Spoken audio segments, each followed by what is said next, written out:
everyone, Ashley here. Today we're going to be freeze drying all of these strawberries. My kids absolutely devour these as a snack, and I love keeping them in my gym bag as a quick snack. I love freeze drying because the fruit keeps a lot more of its nutritional content than, for example, dehydrating the fruit.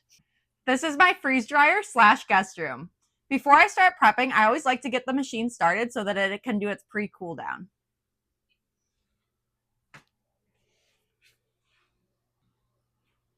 I did a couple takes on that, so now it needs to reset.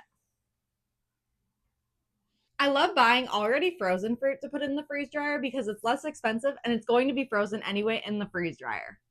I have some from my Azur order, and then I also have a bunch that I just picked up at Aldi.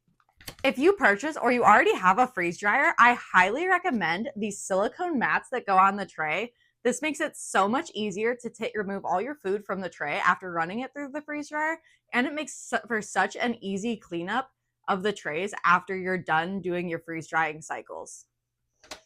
So one thing about the strawberries is unless you're buying them already cut up, these are huge strawberries and they're not going to run super well through the freeze dryer unless you do cut them up. You might have issues where they're still wet on the inside and they haven't fully dried all the way through. So I highly recommend cutting these up before you put them through the freeze dryer.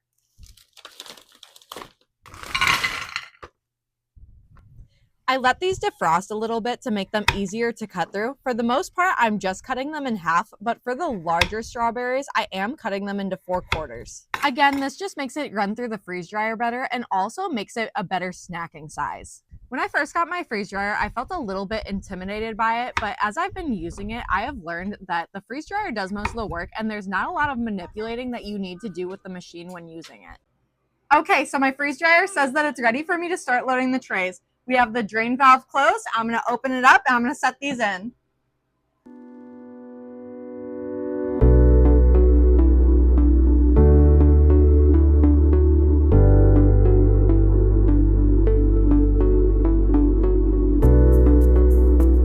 Got more to grab.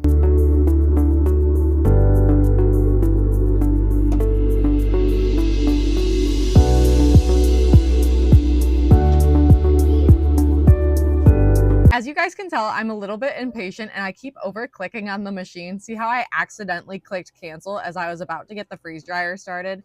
I just ended up adding more time to the strawberries. I've done strawberries before, so I know about how long it normally takes. So I just added an extra 23 hours to this and then added even more time the following day. It turned out great. The most important aspect is that you're checking your fruit and making sure it's all the way done before you go ahead and package everything up. Before we finish up all these freeze-dried strawberries, this video is sponsored by My Healthy Soap. We are a natural soap making company that also teaches how to make your own natural soap at home.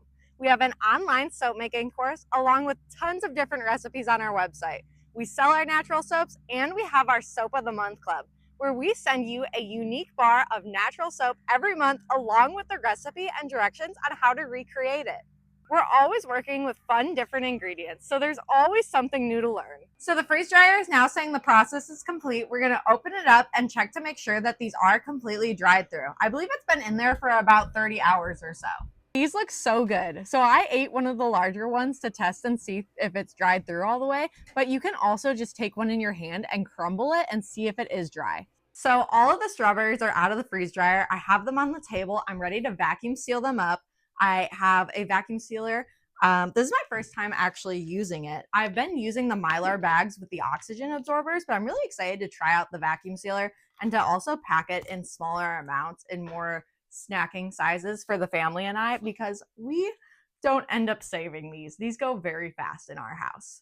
So when it comes to your freeze-dried foods, it's really important that your freeze-dried foods aren't exposed to water or humidity until you're ready to actually use it. So it's important that you package it up. I'm using the vacuum sealer today, but you can also use the Mylar bags with the oxygen absorbers and seal those up. I find these Ziploc bags that came with the vacuum sealer to be so neat. I will absolutely be ordering more of these because they were so convenient and easy to use and made the whole process go so quickly. I also used some of the regular vacuum sealed bags and those are just fine to use as well. I'm still learning a lot about the freeze dryer, so I would love to hear from you guys what your favorite foods are to freeze dry. My absolute favorite so far has been freeze-dried mango. It's like a sweet, fruity fruit biscuit. I'm planning to do a huge batch of eggs soon for prepping and to bring with for travel. I'm also very interested in trying to do freeze-dried ice cream. I've actually never tried freeze-dried ice cream before. I'll have all of this equipment and my Harvest Right freeze dryer linked in the description of this video. I really appreciate all of your guys' support and I love learning with you all. Thank you guys so much for watching. Don't forget to like and subscribe to the channel and let me know if you try freeze drying your own strawberries.